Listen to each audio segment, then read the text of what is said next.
आज म बनाउँदैछु सुजीको रसदाना। अरू बेला चाहिँ मैले दुधलाई फटाएर त्यसको छेनाको मैले बनाउँथे। आज चाहिँ म भिन्दै प्रकारले सुजीको बनाउँदैछु।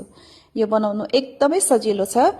यसको लागि चाहिँ सबैभन्दा पहिला चाहिँ चास्नी तयार गर्नुपर्छ। मैले एउटा कराई लिए र 1 बटुका चिनी हाले। त्यही बटुकाको 3 बटुका मैले फेरि पानी हालेको छु। अनि यसमा 2टा हरियो अलैँचीलाई पनि चिरेर हालेको छु र यसलाई चाहिँ चिनी बिलुन्जेल यसलाई मैले उमालेको छु। अनि जब यो हल्का च्यापच्यापी हुन्छ तब चाहिँ मैले ग्यासलाई बन्द गरिदिएको छु। त्यसपछि एउटा प्यान लिएको छु मैले।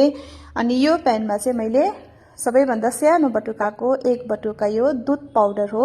अनि त्यही बटुकाको फेरि 1 बटुका मैले सुजी लिए। यसलाई मजाले मिक्स गरेको छु।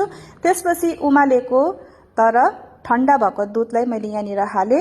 दुधलाई चाहिँ एकैचोटी हाल्नु हुँदैन, बिस्तारै बिस्तारै हाल्दै लिक्विड दुधलाई चाहिँ यस सुजी र पाउडर दुधलाई मैले यसरी घोल बनाएँ। अब चाहिँ ग्यास बालेर मैले यसलाई ग्यासमा बसाएँ र लो फ्लेममा यसलाई मैले यसरी चलाएको छु र बीचमा आधी चम्ची जस्तो घिउ पनि हालेको छु र अब यसलाई चाहिँ घिउसँग मिक्स गर्दै यसलाई पकाउनु पर्छ।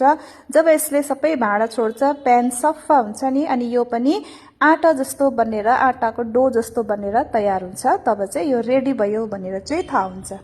अब यो रेडी भएको छ र यसलाई मैले एउटा स्टिलको थालमा खनाएँ र जब यो छुनु सक्ने खालको तातो हुन्छ तब चाहिँ यसलाई यसरी मुसेको छु।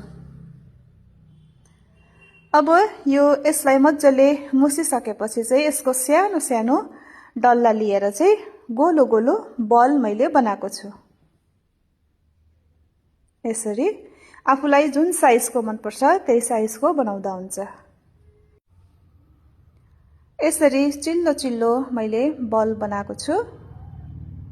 त्यसै गरेर चाहिँ मैले यो जति यो जुन चाहिँ डो छ यो सबैको चाहिँ यसरी डल्ला अथवा बल बनाएर तयार गरेँ।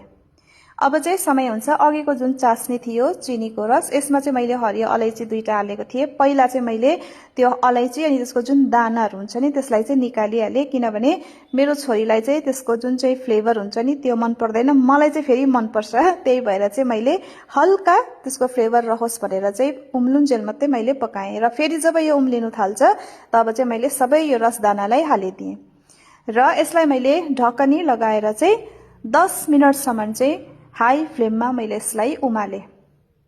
अब चाहिँ मैले यसलाई आगो निभाइदिसकेको छु र यो त्यसैमा सेलिनुको लागि मैले छोडिदिएँ र अन्तिममा चाहिँ जब यो ठन्डा हुन्छ तब चाहिँ मैले एउटा सानो सिसाको बोलमा मैले रसदानालाई हालेँ अनि जुन चाहिँ त्यो रस हुन्छ, जुन रसमा पकाएको थिएँ त्यही रस चाहिँ मैले माथिबाट लगाइदिएँ।